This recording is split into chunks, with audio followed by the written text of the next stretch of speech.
સદગુરુ ભગવાન સતહરિરામ બાપાની જય. જગતજનની જગદંબા સતમા મણિમાની જય. સદગુરુ ભગવાન સતજયંતિરામ બાપાની જય. જગતજનની જગદંબા સતમા મુક્તમની જય.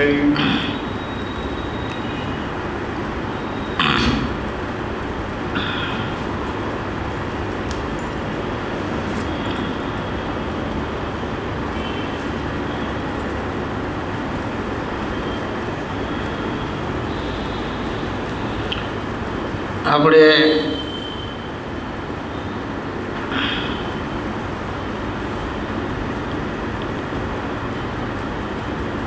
લાગે છે એવું કે આપણે સમજીએ છીએ, આપણે કંઈક જાણીએ છીએ અને કંઈક બરાબર છીએ એવું લાગે.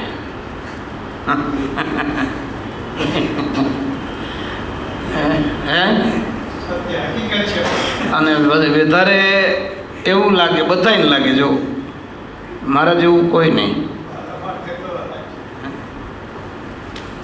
મારા જેવું કોઈ નહીં, મને ખબર પડે એટલી કોઈને ન પડે એવું ઘણું ઘણું આપણી અંદર હોય છે. એટલે જે વાસ્તવિક જે સત્ય છે એ સમજાતું નથી. જે બધા સંતો કે વિદ્વાન પુરુષો કે કવિઓ કહે છે કે ભાઈ તું હટી જા,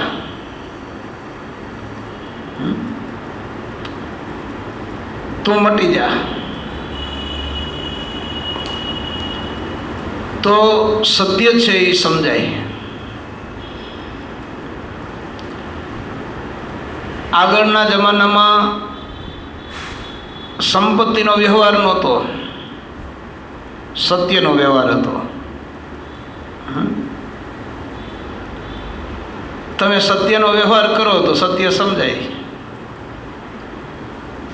સંપત્તિના વ્યવહારથી સત્ય કેમ સમજાય? સંપત્તિના વ્યવહારમાં સ્વાર્થ વધે અને સત્યના વ્યવહારમાં પરમાર્થ વધે. એટલે સૌ પ્રથમ સત્યનું આચરણ કરવું હોય તો ક્યાંથી કરાય? સત્યને ઓળખવા માટેનો પાયો શું? બરાબર ને? એટલે દરેક સંતોએ ભક્તોએ આ સંશોધન કર્યું છે અને એનાથી પરમ સત્ય સમજાણું છે. સર્વપ્રથમ શરૂઆત કરી સત્ય વચનથી. જો સત્ય વચન આપણે બોલીએ, સત્ય વચન પ્રમાણે વર્તીએ તો ક્યાંક ને ક્યાંક આપણને સત્ય સમજાય. ઘણા લોકો એવું કહેતા હોય કે સત્ય કેને કહેવું? પણ સર્વપ્રથમ શબ્દ સત્ય છે. સદગુરુનો જે શબ્દ છે એ સત્ય છે. એટલે ગંગા સત્ય કીધું હોય જેને વચનની સાથે વ્યવહાર, વચનનો વ્યવહાર હોવો જોઈએ. તોરલે એમ કીધું વચન ચૂક્યા 84માં જાય જાડે જા. વચન સંભાળીને તમે વહેલા જાગજો. એટલે જો આપણે સત્યને પામવું છે, સત્યને જાણવું છે, સત્યને ઓળખવું છે તો આપણે સત્યમાં વર્તવું પડે.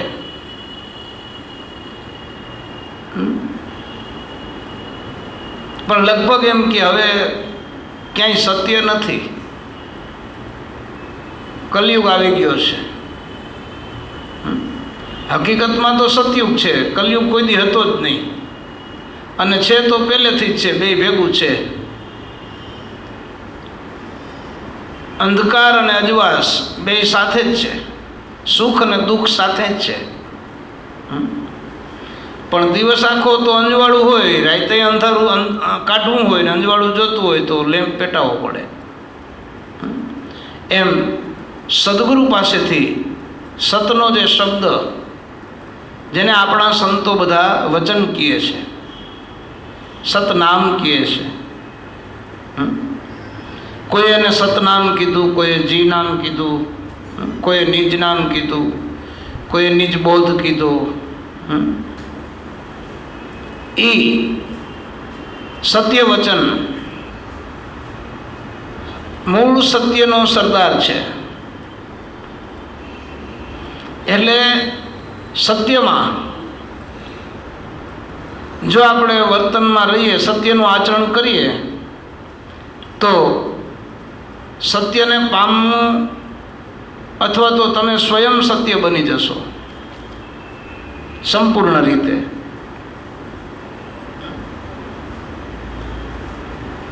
એટલે શરૂઆત થાય છે શબ્દથી. આપણને સંતોના વચન હૃદયની માલિકો બેસતા નથી. એનું કારણ શું છે? તો કે ના, મેં કીધું ને એ સાચું. એટલે હું કોઈ દી ન બોલું ખોટું. એ વાત એ સાચી, એની વાત સાચી છે, એવું ખોટું નથી, પણ એની હદ સુધી, એની સીમા છે, વૈખરી વાણીની સીમા છે. ત્યારે સંતો વાત કરે છે પરામાંથી. કલમ તો એક જ હોય ને, પણ બીજી ત્રીજી ચોપડી વાળો કલમથી લખતો હોય અને યુનિવર્સિટી વાળો લખતો હોય, એ જ કલમ ને એ જ કાગળ. એવી રીતે શબ્દ એક છે, પણ ઓલો પરામાંથી બોલે છે, ઓલો વેકરીમાંથી બોલે છે. એટલે સત્યને સમજવા માટે આપણે સ્વયં સત્યનું આચરણ કરવું પડે છે. સત્ય એવો પહેલો પાયો સત્યનો એટલે કે સદગુરુનો શબ્દ. સત્ય એટલે આપણો આત્મા. સત્ય, આપણો જીવ પણ સત્ય છે. એ કોઈ દી મરતો નથી, જીવ કોઈ દી મરે નહીં. જુગો જુગ જીવે, એનું નામ જીવ, એવું બાપા કહેતા. એટલે અને એકવાર જો આખા જગતમાં આ સત્યનો વ્યવહાર જો બંધાઈ જાય ને પકડાઈ જાય, જેવો અત્યારે સંપત્તિનો વ્યવહાર છે, એવો વ્યવહાર જો સત્યનો બંધાઈ જાય, બંધારણ બંધાઈ જાય, તો જગત આખું સુખી થઈ જાય. અને આગળ એ જ વ્યવહાર હતો. તેથી સંપત્તિ તો હતી જ નહીં. એટલે એક ભજનમાં પણ આવે છે કે આગળના યુગ એવા હતા, કોઈ સંત વિરલા જાણતા, અનાજના તેથી બી પણ નહોતા અને દૂધ પીને નર નભતા. એવો સતયુગ અત્યારે પણ છે. ઘણા બધા માણસોમાં તો દેખાય છે અને પ્રકૃતિમાં પણ દેખાય છે. બ્રહ્માંડમાં સતયુગનું દર્શન થાય છે, નથી થતું એવું નથી, પણ જોવાની દ્રષ્ટિ જોઈએ. અને હાવ સહેલો રસ્તો એ છે કે સદગુરુને તમે સત્ય સ્વરૂપે સ્વીકારો, પછી જુઓ તમે જગત આખું તમને સત્ય લાગશે. ભલે દુનિયાને કલિયુગ દેખાય, પણ તમને સત્ય દેખાશે. શું કામે? તો કે આપણા ગુરુ સત્ય છે, પરમ સત્ય છે, અને શાશ્વત એ સત્ય છે. માની લેવું એમ નહીં, માની લીધેલી તો માયા છે. માયા નથી છતાં માની લીધી છે. માયા છે નહીં અને આપણે એમ કહીએ છીએ કે માયા છે. એટલે એ માન્યતાને ભૂલવાડી અને આ સાચી માન્યતા પાછી આપણને સંતો દ્રઢ કરાવે. કે તમે આમ કરો. એટલે હું બરાબર છું, હું બોલું છું એ બરાબર, કરું છું એ બરાબર, મારું સાંભળેલું કોઈ ધ્યાન મારું જાય નહીં, એવું અનેક પ્રકારે હું પણ, મારા પણ જીવભાવ અને દેહભાવ, એનો બહુ મોટો વિસ્તાર છે. એને ભૂલી અને જેમ કબીર સાહેબે કીધું એમ જો કરી નાખે કે મેરા મુझ में કશું નહીં, જો કુછ હૈ જો તોર, તેરા તુજકો સોંપતે ક્યાં લગે ગોમોર. હા, મારું તો કાંઈ છે નહીં. આવી રીતે અસત્યનો આધાર લઈ અને સત્યની શોધ કરીએ તો સત્ય પ્રાપ્ત થાય કેમ? માણસ શું કરે છે? સંતો એ શીખવાડે છે સત્યનો આધાર લઈને સત્યની શોધ કરો. આમાં જુઓ તમે, દરેક જીવ, દરેક મનુષ્ય, માણસને બીજા પ્રાણીઓની તો ખબર ન હોય, પણ આપણને માણસના સમાચાર મળે છે, બોલતા હોય સાંભળવા મળે કે હવે તો ભગવાને રૂઠી ગયો, એવું કહે. ભગવાનની આ ભૂલ છે, ભગવાને આમ ન કરવું જોઈએ, ભગવાને આ શું કામ કર્યું, ભગવાને તો હેરાન કરી નાખ્યા, ભગવાન કોપાયમાન થઈ ગયો, ભગવાને આમ કર્યું હોત તો સારું હતું. આ જીવ દશા અને બાળક જેવો છે જીવ, એનો એ સ્વભાવ છે. અને પાછું જ્યારે જરાક આમ મજા આવે ત્યારે એમ કે ઓહો એના જેવો કોઈ દયાળુ નહીં હોય. એ જરાક લેરમાં આવી જાય ને એટલે પછી અગમ નિગમની વાતો કરે, બ્રહ્માંડમાં ચડી જાય, ઠેર ઉપર વયો જાય.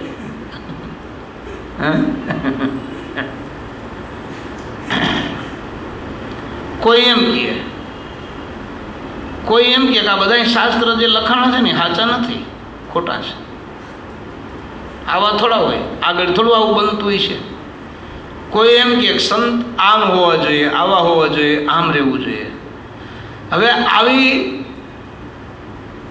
શુદ્ધ સારમાં સાર વસ્તુ છે, એની ભૂલ જીવ કાઢે, પણ એના કરતાં પોતે જો પાછો વળી જાય તો કામ થઈ જાય.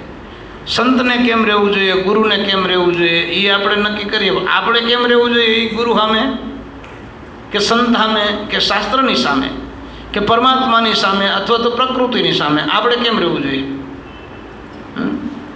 પ્રકૃતિની સામે એટલે કે દાંતણ કાપવું હોય કેમ કપાય? એક હારા દાંતણ સારું થઈને માણસ મોટી મોટી ડાયડું કાપી નાખે. આટલી દવા જોતી હોય તો આખું ઝાડવું કાપી નાખે. 2-5 ફળ જોતા હોય તો આખા ઝાડવાનો રંજાડ કરી નાખે. એટલે એ પ્રકૃતિ સામે સરખી રીતે રહ્યા કહેવાય નહીં. પોતાને થોડુંક નાવા હારું આખી નદી ડોળી નાખે. બરાબર ને? એવી રીતે શાસ્ત્રના ઊંધા અર્થ કરે એટલે શાસ્ત્ર સામે હરખો રહ્યો ન કહેવાય. પોતાને ગમે એવો અર્થ, આખું શાસ્ત્ર ન વાંચે કોઈ, ગમે ત્યાંથી લઈ લે.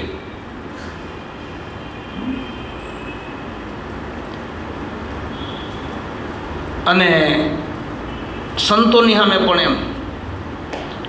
એટલે આ જીવ છે ને એ વિકૃત થઈ જાય.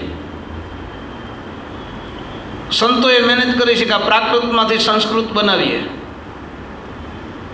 પણ જેણે સદગુરુના બોધનું ગ્રહણ કર્યું, આદર કર્યો, સન્માન કર્યું, એ સંસ્કૃત થઈ ગયા અને ઓલા વિકૃત થઈ ગયા.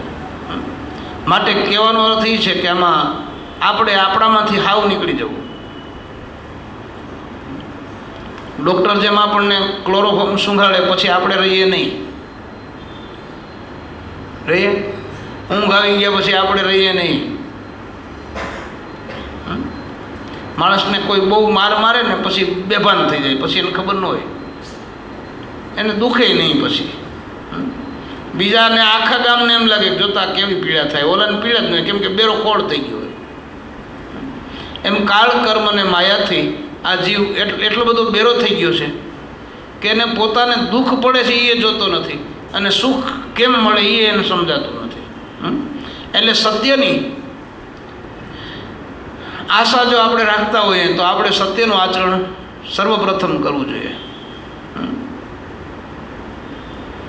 સદગુરુના શબ્દમાં આપણે ચિત્ત દઈ સાંભળી અને શબ્દમાં ઓતપ્રોત થવું જોઈએ. આમ તો નિયમ એવો છે કે શબ્દ અને શબ્દ દેનાર એ બેયની અંદર શબ્દને સાંભળનારે સમાઈ જવું જોઈએ. તો અર્થ કરવા પણ જ ન રહીએ. કેમ કે શબ્દ છે ને એનો અર્થ એક જ છે, પણ બુદ્ધિ અને મન ચિંતનથી એક શબ્દના અનેક અર્થ કરે છે અને એમાં ને એમાં બંધાય છે. એ કરોડિયાની જાળ જેવું છે. આત્મા એટલે આત્મા જ લ્યો, એનું વર્ણન તમે બીજું શું કરો? વધીને તમે એને એમ કહો કે બ્રહ્મ છે, એનાથી વધીને એમ કહો ભગવાન છે, એનાથી વધીને કહો ભગવાન પરિબ્રહ્મ છે, પરમાત્મા છે, પછી શું કે નારાયણ છે, નિરંજન છે, નિરાકાર છે. પણ જેટલા અર્થ, જેટલા શબ્દ વધારે બોલીએ એટલા અર્થ જાજા કરવા પડે. આપણે કહીએ બ્રહ્મ, બ્રહ્મ એટલે શું તો કે ભગવાન, ભગવાન એટલે શું તો કે આત્મા, આત્મા એટલે શું તો કે નિરંજન, નિરંજન એટલે શું તો કે નિરાકાર. એમાં ને એમાં ટાઈમ પૂરો થઈ જાય. પણ ઓલો પેલો શબ્દ છે એ પકડી અને જો એને ધ્યાનમાં લઈ લઈએ અને આચરણમાં મૂકી દઈએ તો સત્ય ક્યાંય અળગું નથી, વેગળું નથી ને આઘું નથી.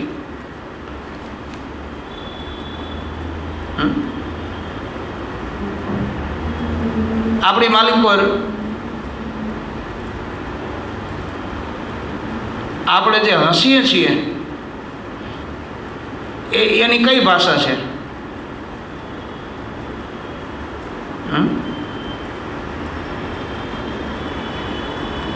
કદાચ આપણે રોઈએ ને તો કોકને ખબર પડી જાય ગાળો આ પ્રેમથી રોવે છે, દુઃખથી રોવે છે, કે હરખના આંસુ આવ્યા છે એ આપણને ખબર પડે.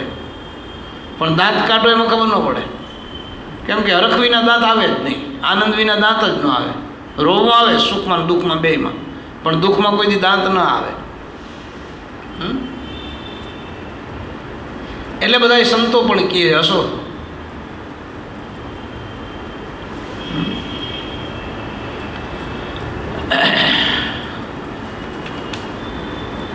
અને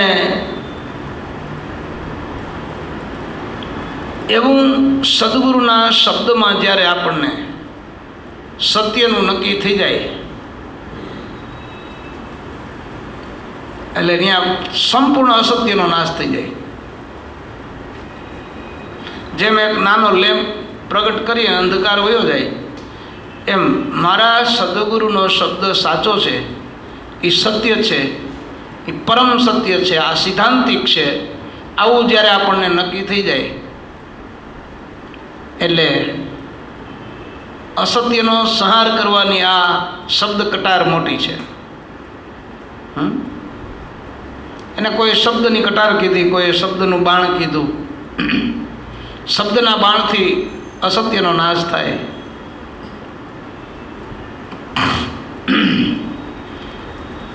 પણ જો બાણને ભાથે ચડાવતા ના આવડે આમ તો ફેંકતા ક્યાંથી આવડે? ભાથે ચડાવ્યું કેને કહેવાય? કે તમે સદગુરુના શબ્દનો સ્વીકાર કરી લીધો પરમ સત્ય સ્વરૂપે, તો બાણ ભાથે ચડી ગયું. બરાબર ને? શબ્દરૂપી બાણ છે.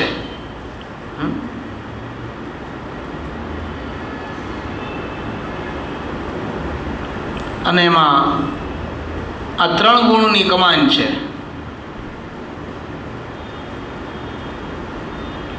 અમે કાળ નિશાન છે, તો એ સત્ય અસત્યને મારી શકે. કેમ કે નામ સત્ય છે, કાળ કર્મ ને માયા અસત્ય છે, સાચું નથી. જેટલા શ્વાસા, જેટલો સમય, જેટલા દિવસો નામ વગરના જાય એટલા બધા આપણે અસત્યના ખોળામાં ગયા. આપણે આપણું વિચારેલું, આપણું બોલેલું, આપણું માનેલું સત્ય કરીને રાખીએ છીએ, એ બધું અસત્યમાં ગયું. આ મારા ગુરુનો શબ્દ એ શબ્દ સાચો છે તો એ બધું સત્યમાં ગયું, એ સત્યના ખાતામાં જમા થાય. કેમ કે ખાંડ હોય ને, ખાંડ ઢોળાય નીચે, પછી તમે ગમે એટલી ચીવટ રાખો તો એ ભેગા કાંકરા તો આવે જ. એમ સદગુરુના શબ્દ પડી જાય અને પછી પાછું યાદ આવી જાય, ભૂલાઈ ગયું, શબ્દ પહેલાં માનવામાં ના આવ્યો અને પછી પાછો આવ્યો, એટલે થોડુંક અજ્ઞાન એના ભેરું પડી જાય. એટલે પહેલાં અજ્ઞાન કેવી રીતે પડી ગયું કહેવાય? તો કે પછી એને એમ થાય ખાલું આ શબ્દ સાચો હતો અને મેં આને ખોટો માન્યો, એવું એની સ્મૃતિમાં રહ્યા કરે. એનું નામ અજ્ઞાન છે. અને ઓલું એને કાંટો રહે, મારા ગુરુની એકેય વાત મેં કોઈ દી ખોટી માની જ નથી, સ્વીકારવા જ મંડી જવાનું, તો એને કાંટો રહીએ સત્યનો, એ સત્ય છે. એટલે શબ્દથી સત્ય શરૂઆત થાય છે, સત્યની.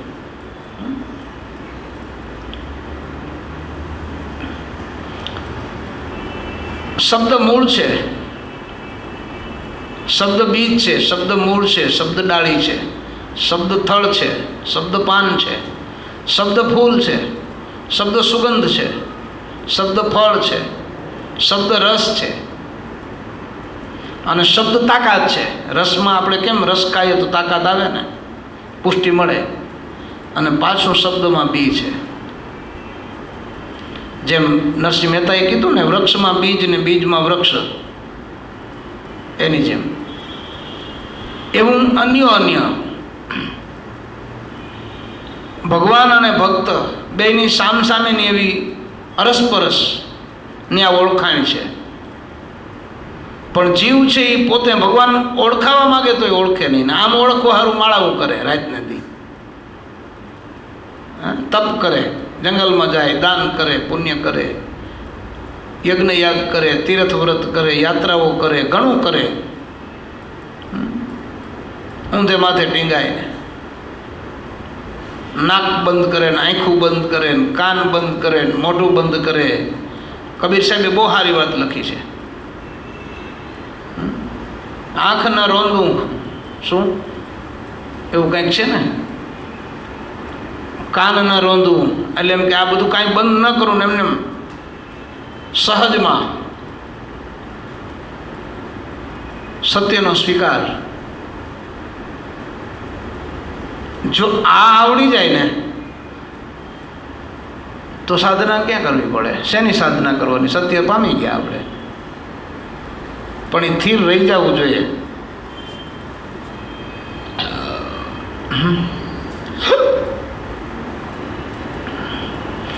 એટલે સદગુરુના શબ્દને આપણા ચિત્તમાં, આપણા હૃદયમાં, નાભી કમળમાં સ્થિર કરવા. એ સ્થિર થઈ જાય ને એટલે સત્ય અંગે અંગમાં, રોમે રોમમાં પ્રસરી જાય.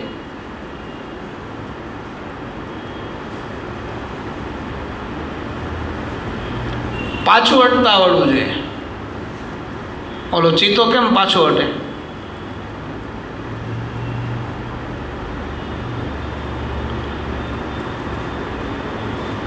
બાળમાં વાહે પગ પાછો હટાડે, આમ પાછી દોરી ખેંચે,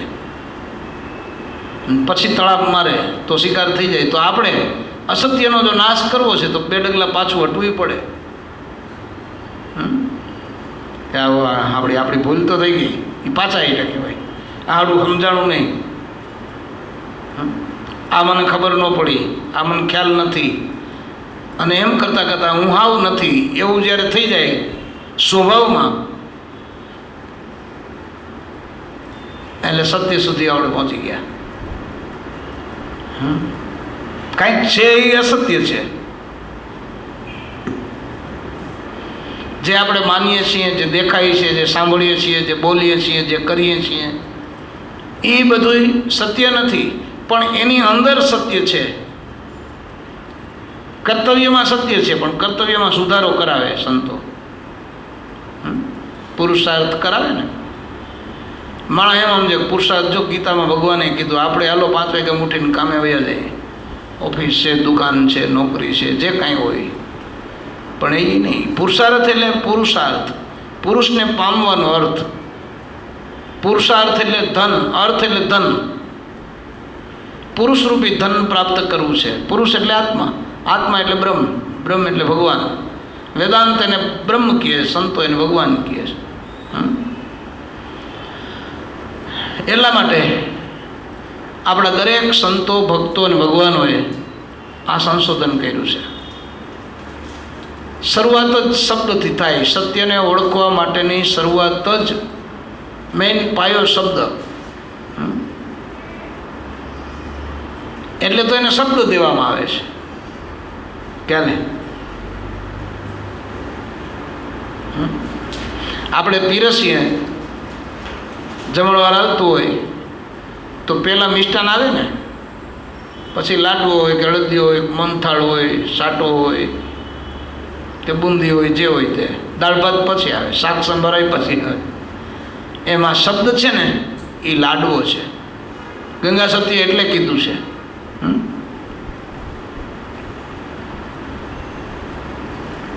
આ ગુંજાનો લાડવો છે પાનભાઈ, પણ અહમભાવ ગયા વિના નહીં ખવાય.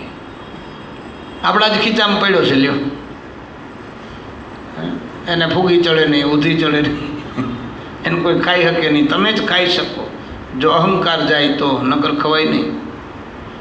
નકર દાંત આપણા, જો અહમ વયો જાય તો લાડુ હાવ માખણ જેવો પોચો, રવા જેવો થઈ જાય. નકર લોઢાનો ચણા જેવો હાડો, એ દાંત ખડી જાય પણ લાડવો ભાંગે નહીં. છે ને એ પરાભક્તિની વાતો છે. શાસ્ત્રોમાં સંતોએ પરાભક્તિ કીધી છે ને.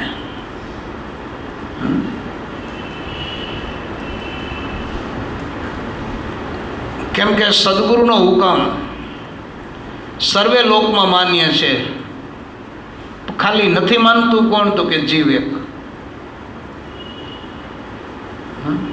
બાકી તો બધા લોક, સર્વે લોકાંતરોમાં શબ્દ સદગુરુનો એ રાજા છે.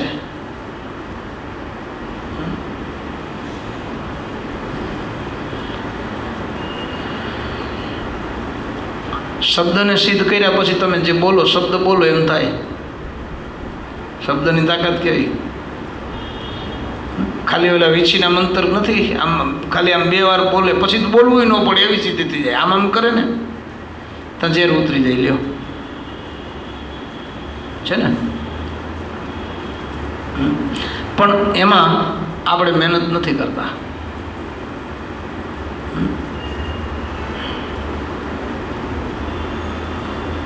એ શબ્દ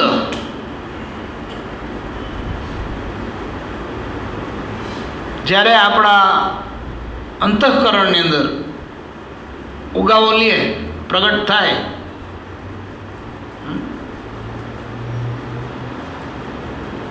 આપણે ત્યાં તમે જોયું છે ઓલું પારિજાતનું ઝાડવું છે સત્સંગ હોલના ખૂણા પાસે, ઓલા પાણીની નાંદ પાસે ફૂલ ખીલે ને એટલે કેટલાયમાં ભભક આવે.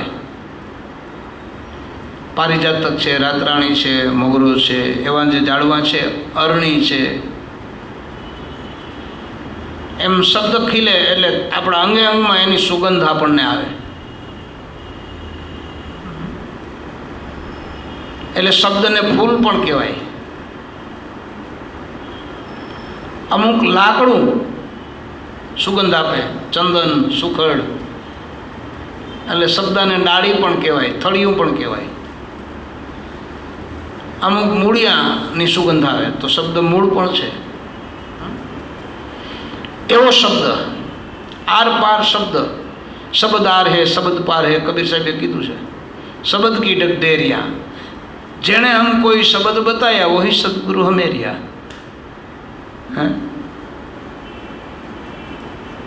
એટલે આપણે કાયમ સત્સંગમાં કહીએ છીએ કે તમે શબ્દના પારખું બનો.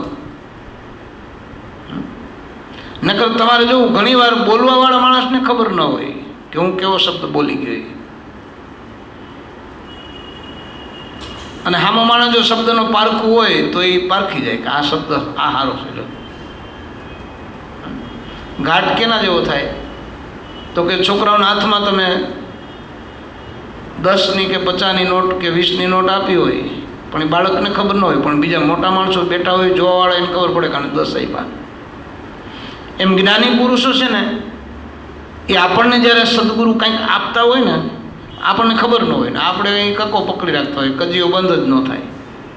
અને ઓલા જ્ઞાની પુરુષો બેઠા હોય ને એમ કે આને તો જોઈએ ને ગુરુને તો જોઈએ ને શિષ્ય માથે પ્રેમ કેવો છે, કેટલું બધું આપી દીધું આ એક શબ્દમાં. ત્યારે આપણને ખબર પડે, શબ્દની જ્યારે આપણામાં પારખ આવે તો ખબર પડે કે મને મારા ગુરુએ શું આપ્યું છે.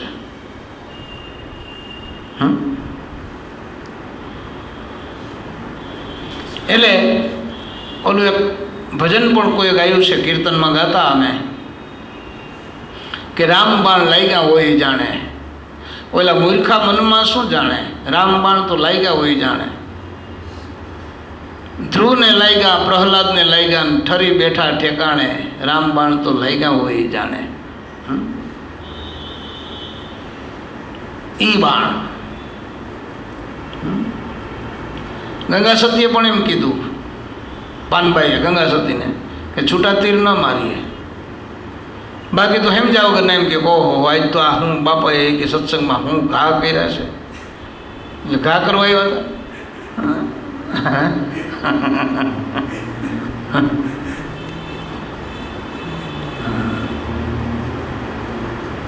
કેમ કે એટલે ખબર પડી જાય અને ઓલાને એ સમજાય, કારણ કે આજ મારા ઉપર જ સત્સંગ આવ્યો હતો. એ લેવું હરકું, એ લઈ લેવું સારું છે, એ સમજણ સાચી છે, પણ પાછો એનો જે ઊંધો અર્થ છે ને કે મને ટોંટમાં કીધું ને, મને કટાક્ષમાં કીધું ને, મને ધ્યાનમાં રાખીને કીધું ને, એટલે સમજી લેવાનું કે આ શબ્દને સમજો નથી, પણ કીધું મને, પણ આમાં આજે મારું કલ્યાણ.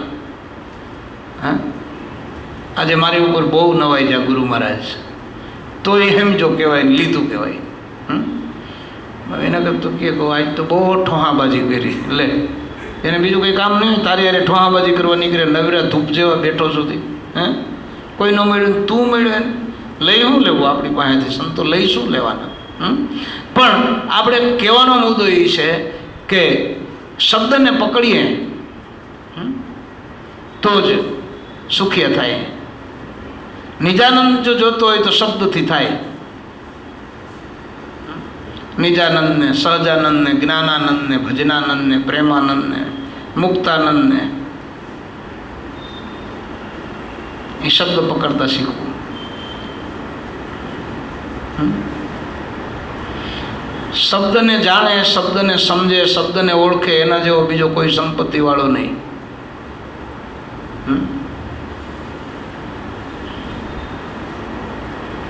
કેમ કે શબ્દ છે ને એ 14 લોકમાં ફરે. આપણે જો શબ્દમાં સમાઈ જઈએ તો વિજ્ઞાને સાબિત કર્યું ને કે શબ્દ કોઈ દી મરતો નથી, બ્રહ્માંડમાં ગુમ્યા કરે છે.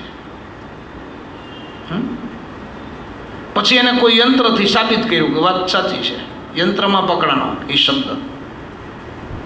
આપણને કદાચ માની લ્યો યંત્રમાં ન સમજાય તો કાંઈ નહીં, પણ અત્યારે આ તો વિજ્ઞાન આપણને બતાવે છે ને, રેકોર્ડિંગ થઈ જાય છે શબ્દ વર્ષો સુધી.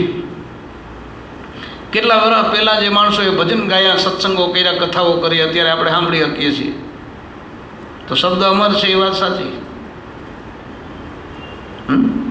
એ શબ્દને જો ઘૂંટીને પી જાય, એ શબ્દમાં આપણે જો ડૂબકી મારી જઈએ તો આપણે શબ્દ સ્વરૂપે થઈ જઈએ. તો શબ્દને કોઈ કુવાડો કાપી શકે? કોઈ કરવતી શબ્દને કાપી ન શકે. કોઈ પાણી, કોઈ પણ પ્રકારનો વરસાદ ગમે એવો પડે, ભીંજવી ન શકે. અગ્નિ ગમે એવો હોય, શબ્દને બાળી ન શકે.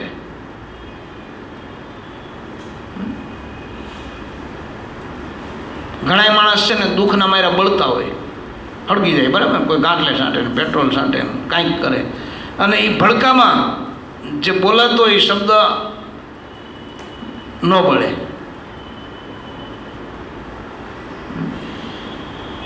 શબ્દને દાટો, શબ્દ દટાય નહીં. શબ્દને કાપો, દાટો, ભીંજવો, બાળો. શબ્દને હવા, પવન પણ ઉડાડી ન શકે. નકર આકાશમાં તો શબ્દ બ્રહ્માંડમાં તો રહેવાનો હોય ને, પણ એને પવન ઉડાડી ન શકે.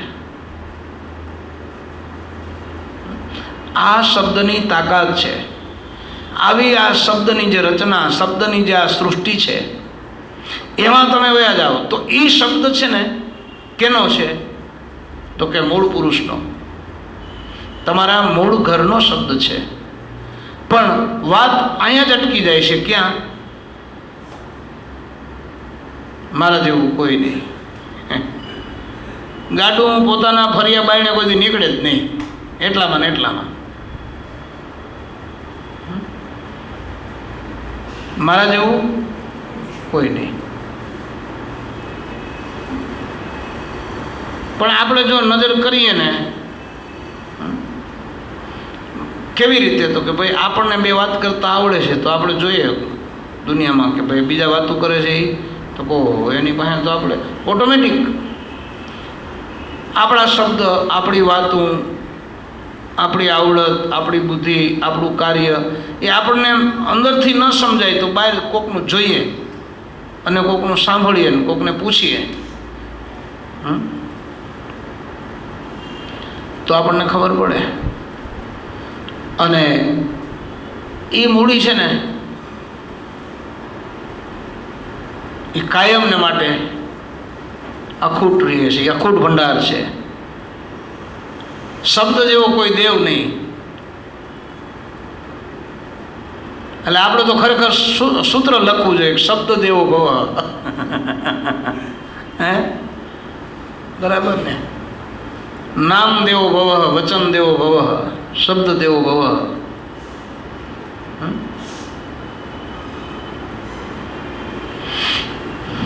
એટલે સર્વથી શરૂઆત શબ્દથી થાય છે.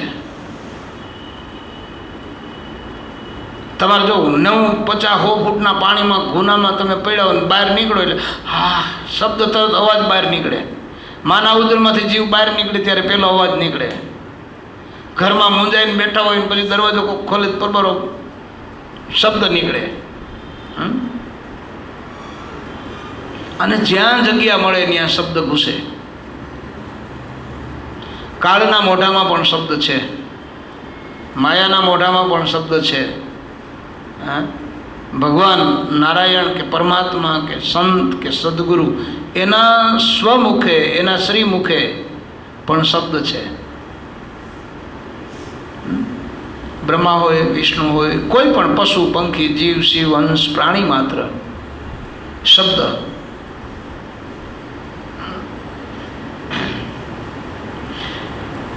એટલે જેને શબ્દનું વ્યસન થઈ ગયું, શબ્દનો રસ જેને જાગી ગયો એને બધા રસ નીરસ લાગે. બરાબર ને? એ અનંત બ્રહ્માંડોમાં જઈ શકે. શબ્દની તાકાત છે. આમ ન સમજાય તો કાંઈ નહીં, પણ આમે કોઈક એવો શબ્દ બોલે તો લડાઈ ઉપડી જાય ને. હા, તો એ શબ્દની તાકાત નથી. શબ્દની તાકાત કેવી છે જોવું હોય તો કોકને તમારે છે ને કેવું સફરજન દેવું એમ, પછી જુઓ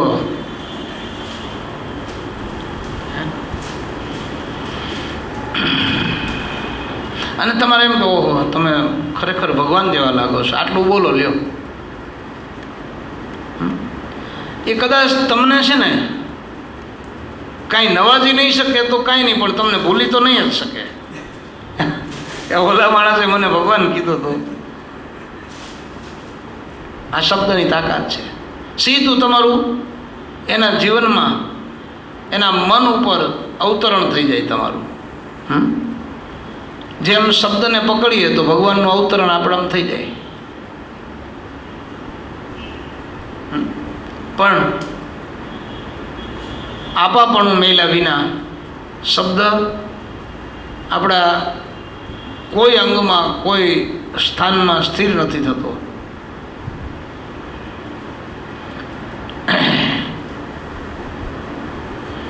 શબ્દના વિવેકી, શબ્દના ઉપાસી, શબ્દના સાધક બનવું જોઈએ.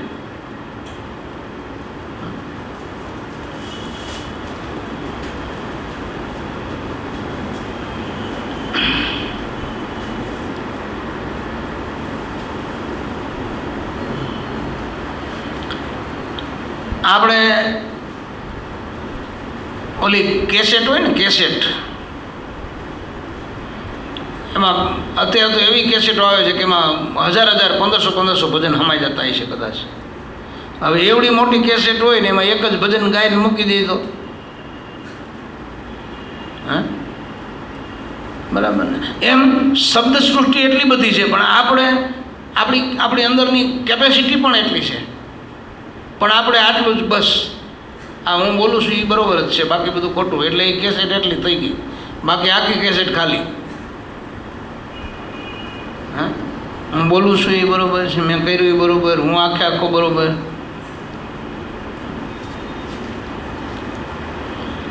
એટલે આખી કેસેટ ભરાતી નથી. અને સંતો શું કરે તો કે આખું અંગે અંગ રોમે રોમ એ શબ્દથી ભરી દે. કેસેટ જરા કંઈ ખાલી ન રહેવા દે. ખાલી રહેવા દઈએ તો માલિક કોઈ બીજો અવાજ આવે ને, સુસવાટા પવન ના આવે, ક્યાંક ગાડીઓ નીકળતી હોય, કટારા નીકળતા હોય, રિક્ષાઓ નીકળતી હોય, ક્યાંક કૂતરા ભણતા હોય, એ વેરું ટેપિંગ થઈ જાય. પણ એ ન થવા દે, દરવાજા બંધ રાખીને કેસેટ ભરી લઈએ, પછી વગાડો તો બહારનો અવાજ આવતો હોય એ ન આવે.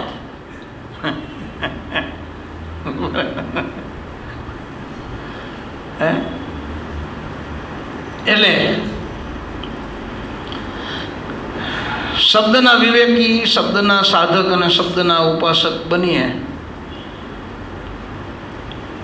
અને સાવ સહેલું શું ખબર છે, ગમે એ કહે ગુરુ મહારાજ, એનો શબ્દ છે ને એ આપણને શિરોમાની હોવો જોઈએ.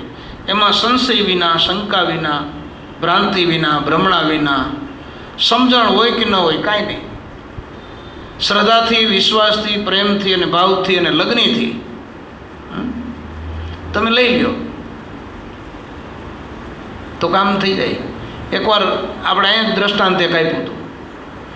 એક ગામમાં એક મોટું તળાવ હતું અને તળાવને સામે કિનારે એક મહારાજ કથા વાંચતા હતા. ગામ આખાનો એક મત કર્યો, બધા મળ્યા, ભેગા થયા, સત્સંગીઓ બધા, અને કથા ચાલુ કરી. કથામાં જેને જવું હોય સવારમાં હોળી જાય એટલે હોળી બેહીને જવાય, પછી પાછી હોળી આવે નહીં, વયા ગયા. એટલે બધા સવારમાં વહેલા ઉઠીને કામકાજ કરીને કથા સાંભળવા હોઈ જાય સત્સંગમાં. એમાં એક બેન હતા ને, એને કામની હાડમારી બહુ, અને બીજી પાડોશણની બાઈઓ એમ, પાડોશણો એમ કહે હાલને બેન, હાલને કેવી મજા આવે, મહારાજ કેવી કથા વાંચે. તો કે હું ફ્રી નથી થતી, આમ છે તેમ છે, બાનું દઈ દે. એક દી એને શરમ થઈ કે આ બધા કહે છે તો હાલ એક દી જાઉં. એ તો ગયા હોળીમાં બેહીને કથા સાંભળવા. કથામાં આવ્યું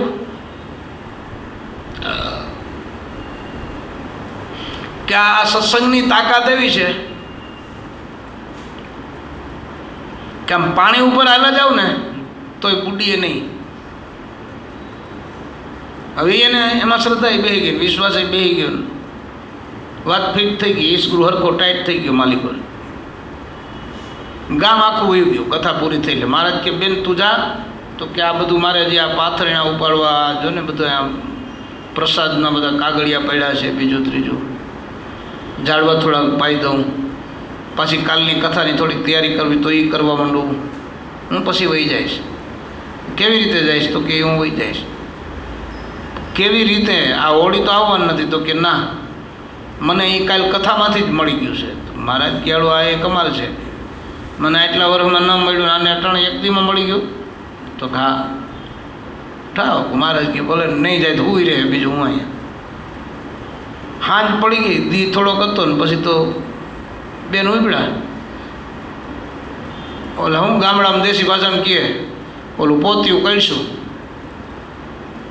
બરાબર ને, ગોઠણ સુધી, અને માંડી પાણીમાં હાલવા સત્સંગનો ભરોસે. મહારાજ કહેવાડું આ કમાલ છે. સામે કિનારે વહી ગઈ, ક્યાંય પાણીમાં પગ બુડ્યો નહીં. ગામ આખે કે જાઓ તમે બધા, બીજે દી આવે ને કે હવે હું મારું કામ પતાવીને આવું છું. પણ એ કે કેવી રીતે? તો કે બસ હું આવીશ. બીજે દી પાછી હાલીને કથામાં ગઈ. મહારાજે એ જોયું, ગઈ પહેલે દિવસે એ જોયું, એટલે બધાએ વહી ગયા. ઓલું હમું કરતી હતી, હોળી તો વહી ગઈ હતી કથા સાંભળીને. બીજે દિવસે મહારાજે પૂછ્યું, એ કે બેન આ તને આટલી બધી સિદ્ધિ ક્યાંથી? આ મંત્ર ક્યાંથી તને કોણે આપ્યો? એ કે તો કથામાંથી. કેવી રીતે? એ કે કાલ તમે નહોતા કહેતા કથામાં કે આ સત્સંગની તાકાત છે, કે પાણી પગ અડે નહીં અને આપણે પૂગી જઈએ. એ વાત સાચી છે, મેં ટ્રાય કરી, જો ભરોસો હતો મને તો આવું છું ને જાઉં છું. ઘડીક વાર એક ફેરે નહીં, કાલે ગઈ ને આજે ગઈ ને આજે પાછી જવાની. મહારાજ કે આપણે 20 વર્ષથી વાંચીએ છીએ પણ હજી પાણીમાં પગ અડી જાય. શું કામે અડી જાય? તો કે કથામાં ન અડે એટલે પછી પાણીમાં અડે. સત્સંગમાં જો આપણું મન લાગી જાય તો આ ચમત્કાર કે પરચો એવું કાંઈ નથી, પણ શબ્દની તાકાત છે. તો આ બ્રહ્માંડ આખું પણ ચમત્કાર જ કહેવાય, પરચો જ કહેવાય ને, બીજું શું કહેવાય? હે, સૂર્ય ને ચંદ્ર એમને વગર કોઈને હલાવ્યા હાલે, કાંઈ છેડો નહીં, લાઇટ નહીં, કાંઈ નહીં, લેમ્પ નહીં, અને એમને આટલો બધો તેજનો ગોળો બળ્યા કરે 24 કલાક અને ક્યારેય ઝાંખો પડે નહીં, તો એ પરચો જ છે. આપણે આટલા ટાઈમથી એમને ઓલા છોકરાને રમકડા બનાવે ને એમાંય ચાવી હોય, આમ કરો ચાવીને ભરી દો ને પછી આમ મૂકો તો હાલે ક્યાંય સુધી. ચાવી ખૂટી જાય એટલે બંધ થઈ જાય. તો વગર ચાવી હાલે. લ્યો રમકડું કેવું. પણ શબ્દ,